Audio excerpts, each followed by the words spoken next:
Book 6. Odysseus and Nausicaa.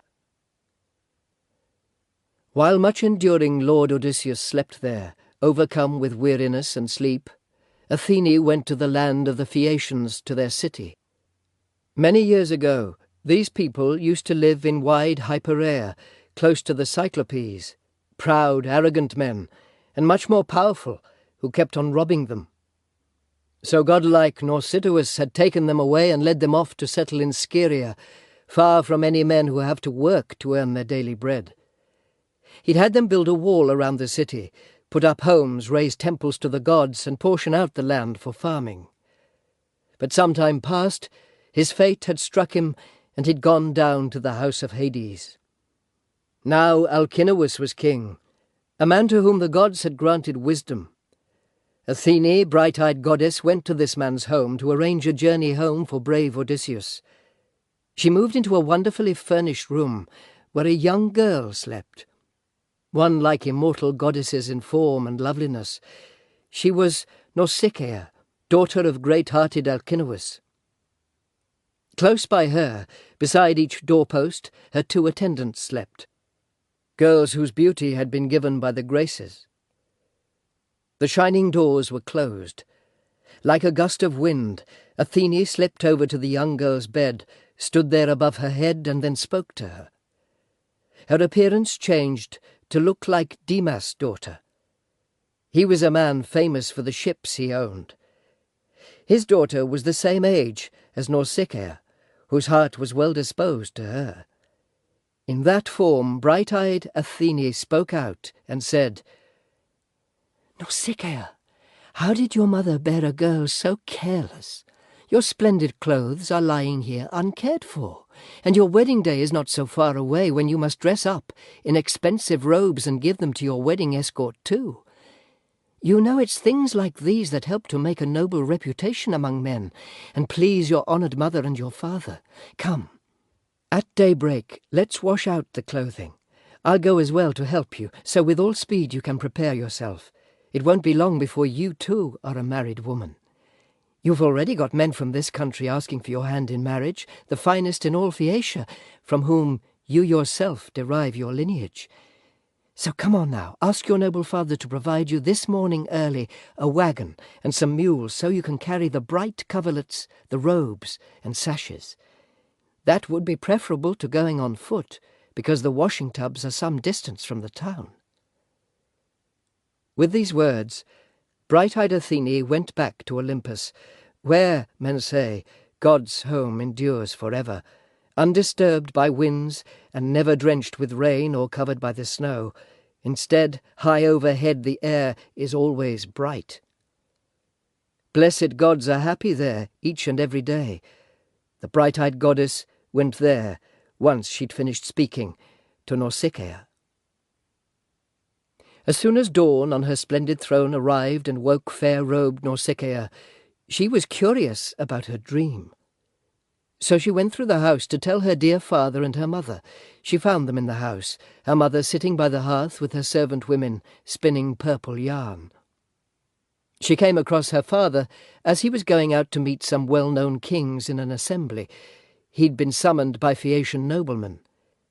Nausicaa went to stand close by her father and then spoke to him. "Dear father, can you prepare a high wagon with sturdy wheels for me, so I can carry my fine clothing out and wash it in the river? It's lying here all dirty, and it's appropriate for you to wear fresh garments on your person when you're with our leading men in council.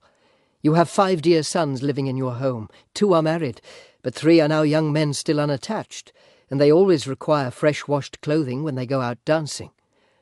All these things I have to think about." Nausicaa said these words because she felt ashamed to remind her father of her own happy thoughts of getting married. But he understood all that and answered, saying, "I have no objection, my child, to providing mules for you or any other things. Go on your way. The slaves will get a 4-wheeled wagon ready with a high box framed on top." Once he'd said this, he called out to his slaves, and they did what he ordered. They prepared a smooth-running wagon made for mules, led up the animals, and then yoked them to it. Nausicaa brought her splendid clothing from her room. She placed it in the polished wagon bed. Her mother loaded on a box full of all sorts of tasty food. She put in delicacies as well and poured some wine into a goatskin. The girl climbed on the wagon. Her mother also gave her some smooth olive oil in a golden flask, so she and her attendants could use it when they'd bathed. Then Nausicaa took the bright reins and whip and lashed the mules ahead.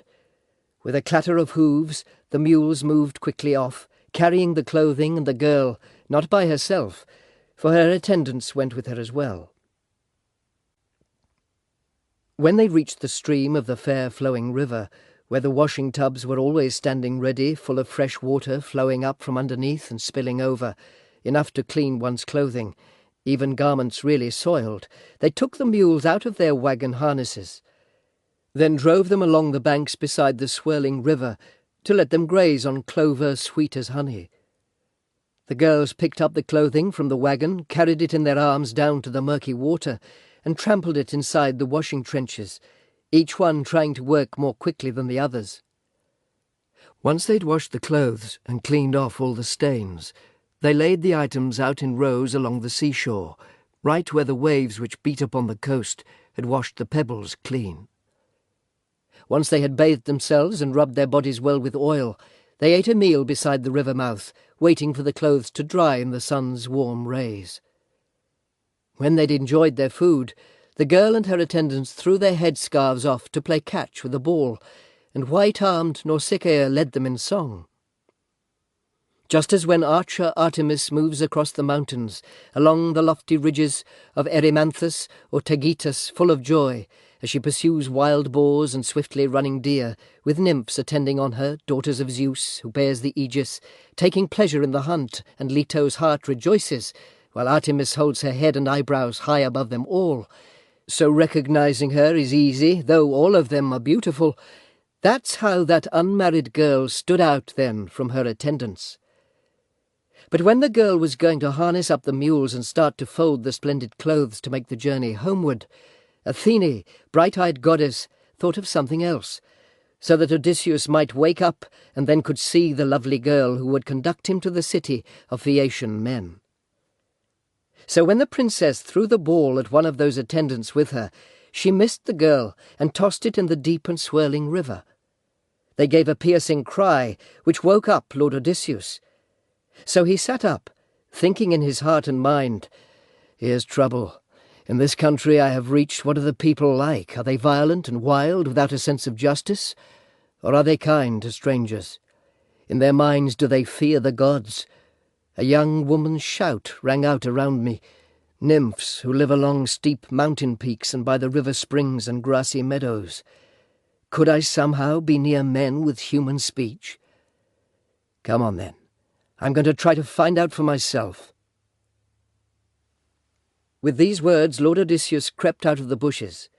With his strong hands he broke off from thick bushes a leafy branch to hold across his body and conceal his sexual organs.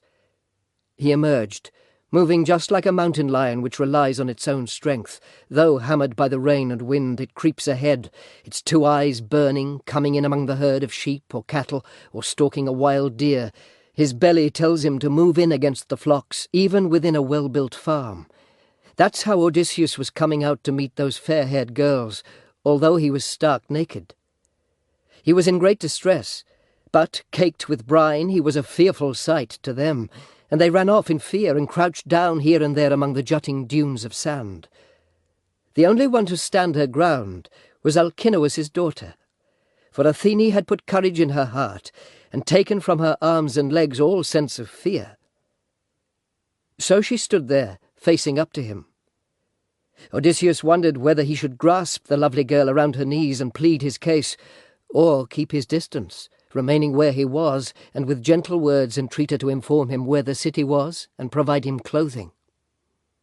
As he thought about it, it seemed to him a better plan to stand apart and appeal to her with words of reassurance in case her heart grew angry when he clasped her knee. So he quickly used his cunning and spoke to her with soothing language. "O divine queen, I come here as a suppliant to you. Are you a goddess or a mortal being? If you're one of the gods who hold wide heaven, then I think you most resemble Artemis, daughter of great Zeus, in your loveliness, your stature, and your shape. If you're human, one of those mortals living on the earth, your father and noble mother are thrice blessed, and thrice blessed your brothers too. In their hearts they must glow with pleasure for you always when they see a child like you moving up into the dance. But the happiest heart, more so than all the rest, belongs to him who with his wedding gifts will lead you home. These eyes of mine have never gazed upon anyone like you, either man or woman. As I observe you, I'm gripped with wonder. In Delos once I saw something like this, a youthful palm tree shoot growing up beside Apollo's altar. I'd gone there with many others in my company on the trip where fate had planned for me so many troubles. But when I saw that, my heart looked on a long time quite astonished. I'd never noticed such a lovely tree springing from the earth. And, lady, that's how I am amazed at you, lost in wonder, and am very much afraid to clasp your knee. But great distress has overtaken me. Yesterday, my 20th day afloat, I escaped the wine-dark sea. Before that, waves and swift driving storm winds carried me from Ogygia Island, and now a god has tossed me on shore here, so that somehow I'll suffer trouble in this place as well. For I don't think my problems will end now. Before that day there are still many more the gods will bring about. But, divine queen, have pity. You're the first one I've approached after going through so much grief. I don't know any other people, none of those who hold the city and its land. Show me the town. Give me some rag to throw around myself, perhaps some wrapping you had for the clothes when you came here.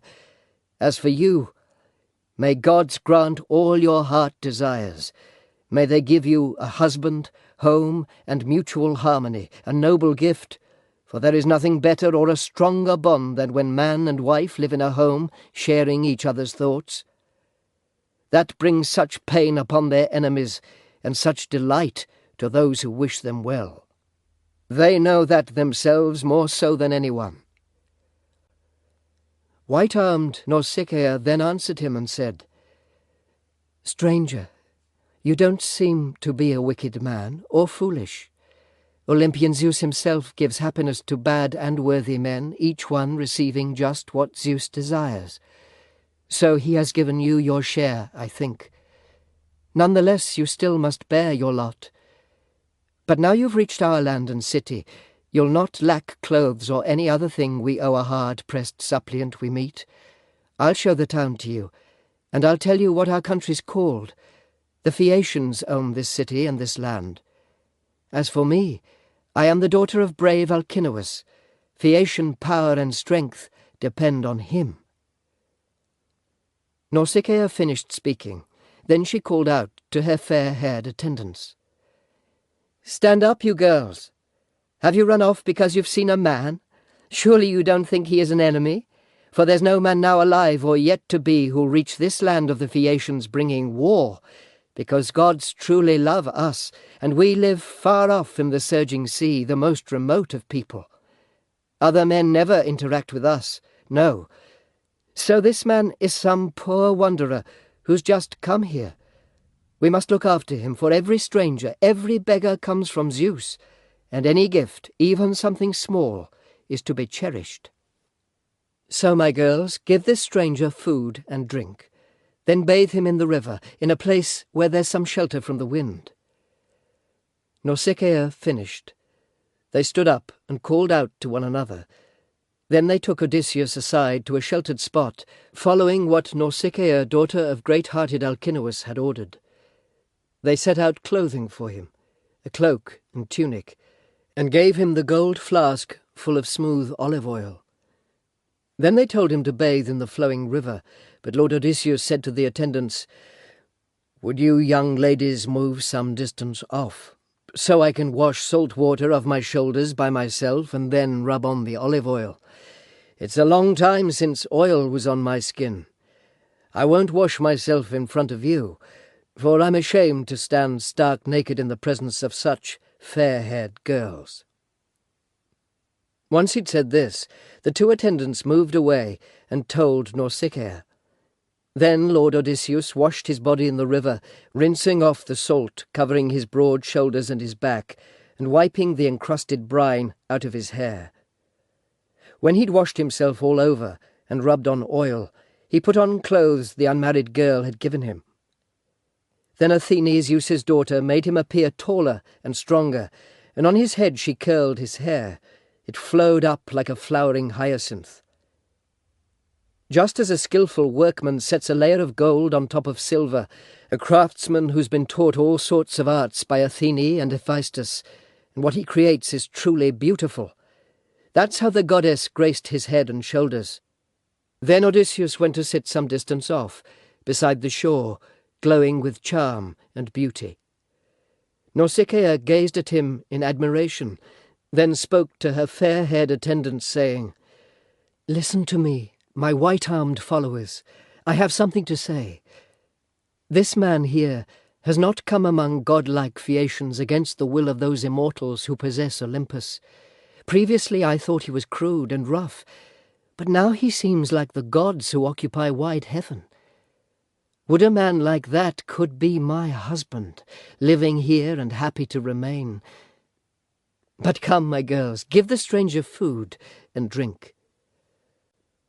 When Nausicaa had spoken, they heard her words and quickly did what they had been told. They set out food and drink before resourceful Lord Odysseus. He ate and drank voraciously. Many days had passed since he'd last tasted food. Then white-armed Nausicaa thought of something else. She folded up the clothes, put them in the handsome wagon, harnessed up the strong hooved mules, and climbed up by herself. She called out to Odysseus, then spoke to him. "Get up now, stranger, and go to the city. I'll take you to my wise father's house, where, I tell you, you will get to meet all the finest of Phaeacians. You seem to me to have good sense, so act as follows. While we are moving through the countryside past men's farms, walk fast with my attendants behind the mules and wagon. I'll lead the way. Then we'll come up to the city.